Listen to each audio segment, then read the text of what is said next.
You know that feeling, right? Yeah. Standing on the range, trying so hard to fix that slice, maybe. Oh, yeah. We've all been there. You watch the videos, you try to copy that pro swing you saw, get your body into that position. But, well, the ball still does the same frustrating thing over and over. It really does. So what if? What if the secret isn't about becoming a copycat?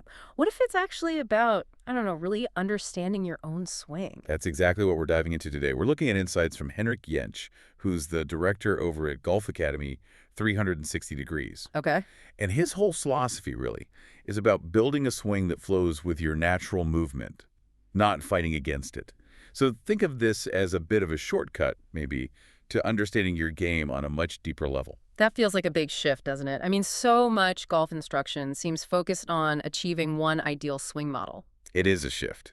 So Yinch's core idea is that real, lasting improvement. It only comes when you build the swing around how you naturally move. Exactly. That's his foundational belief. Which makes you wonder, why doesn't copying work most of the time? I mean, we see these amazing swings. Well, the problem, he says, is that copying rarely fits your physical makeup. It just doesn't. Like if you naturally hit a fade, ball curves a bit right for a righty trying to force a draw like someone else. It's a recipe for confusion and a lot of frustration. Yeah. Same if you hit it low and try to copy a high ball hitter, or if you rotate early naturally but try to force that super delayed release look, you're fighting your own body. And the outcome is just inconsistency, right? You never quite groove it. Inconsistency, confusion, and honestly, probably giving up eventually. It's just too hard to maintain something that isn't natural for you. Yeah, that makes total sense. Because everyone is different. We all have our own mobility, our strength levels, even our own natural rhythm and tempo balance. Absolutely. All those things combined. So your swing is kind of a fingerprint of all that. And Yench is saying step one is just understanding your fingerprint, figuring out what makes your swing tick. Precisely.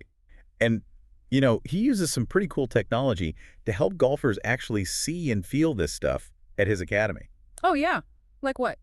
Well, things like SportsBox AI 3D, which isn't just video. It's like proper 3D skeletal tracking. Shows exactly how your joints are moving in space. Wow. Okay. Yeah, stuff cameras miss. And force plates, pressure mats, showing how you use the ground. Motion capture, detailed putting analysis with systems like Quintic and Puddleize. Quintic? That sounds serious. It is. It captures putter data at like 500 frames a second. Speed, face angle, path. Incredible detail. But the point of all this tech isn't just the what. Right. It's the why. Exactly. It helps explain why the ball does what it does when you hit it. It connects your movement to the result. Okay, so understanding our unique bodies, using tech to see the why. Let's get into the physics then. Gensch mentioned something fundamental about ball flight, like a core truth we often forget. Yeah, and this is sort of the aha moment for a lot of people, I think. It's surprisingly simple, but, well, it changes everything. Okay, I'm ready. It boils down to the relationship between your club face and your swing path at the moment of impact. That's what dictates the curve. Pure physics. Just those two things, path and face. Fundamentally, yes. Yeah. So the rule is, if your path is moving to the right of where the face is pointing at impact, the ball's going to draw. Okay. Right of face equals draw. And if the path is moving to the left of the face, it's going to fade. Left of face fade. Got it. And then for the amount of curve, if the face is open relative to the pad, it curves right. If the face is closed relative to the path, it curves left. So it's all about that relationship between them. Exactly. It's just physics. No magic involved. Okay, and that leads to a really common mistake Yench sees, right? Yeah, People tinkering with their swing. Oh, totally. People spend hours, right? Changing their posture, their takeaway, maybe their grip. Been there. Yeah. But they don't check if those changes actually alter the path or the face angle at impact. And if they didn't? Then the ball flight stays exactly the same. It has to. The ball literally doesn't care how good your posture looked if the club didn't meet the ball differently. Wow. Okay, let's unpack that. The ball doesn't care about your backswing plane if impact is still the same. I definitely fell into that trap. Me too. But yeah, the ball only reacts to the collision. And Jensch takes this idea further. He distinguishes between what he calls direct and indirect influences. Okay, direct versus indirect. What's the difference? So direct influences are the things that immediately affect impact. Like the club face orientation itself, how much grip pressure you have, the position of your grip, your hand and wrist angles right then, forearm rotation. things controlling the club head directly at the moment of truth. Right. The stuff literally touching or controlling the club at impact. Exactly. And then the indirect influences.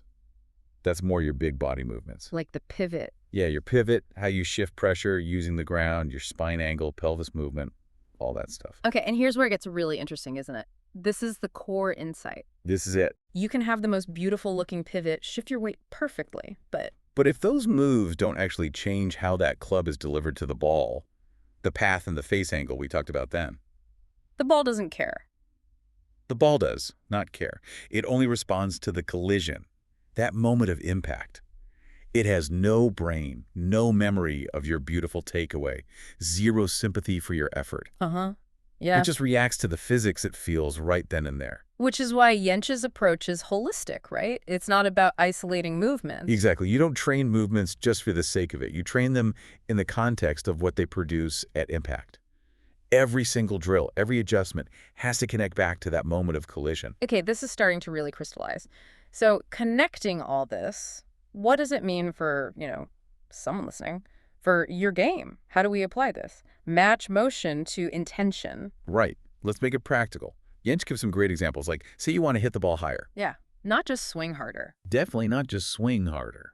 You might need to tweak your ball position, maybe move it a bit forward, adjust your spine tilt, get a little more behind the ball. You need to create a shallower angle of attack, maybe change your wrist angles through impact, perhaps more extension. Okay, so multiple factors contributing to one outcome height. Exactly. It's a combination. Or if you want to hit a fade, well, we know the physics now, right? Path has to go left of the face for a righty. Simple as that. Yeah. Your movement must create that condition at impact. Yeah. And think about fixing a slice.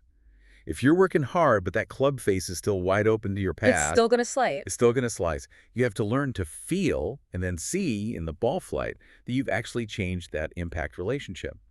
That's the feedback loop. And that, he argues, is where the real learning happens. It's not just banging balls. Yeah, man. It's connecting the feeling of a movement to the actual result you see. Intention. Meeting result.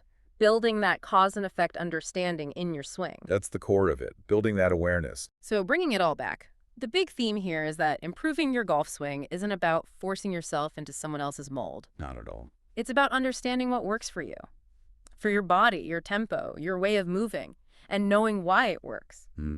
It's building a swing that reflects you. That's Jentsch's philosophy, really. It's about self-discovery. So no one-size-fits-all template. Absolutely not. It's custom-built swings. Using that technology we talked about to kind of support your intuition, your feel, and giving you the education so you can start to self-coach, not become dependent. Right. He's not trying to fix you in the traditional sense. No, he says his job is to help you discover how to be your best self out there on the course, unlocking what you already have in a way. Okay, so let's recap the big idea for everyone listening. True, sustainable improvement in golf.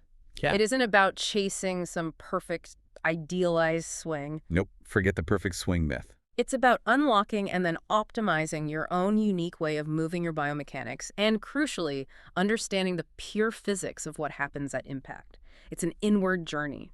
Beautifully put. It really is. So a final thought then. Yeah. Given everything we've discussed, Yeah. given that the ball only responds to what it feels at impact, think about this. How might understanding your own unique impact blueprint, that precise moment of collision you create, how might that change not just your golf swing, but maybe your whole approach to learning any complex skill, moving beyond just copying? Towards true self-discovery, understanding the cause and effect within yourself. That's a powerful thought, isn't it? It's about discovery, not just imitation.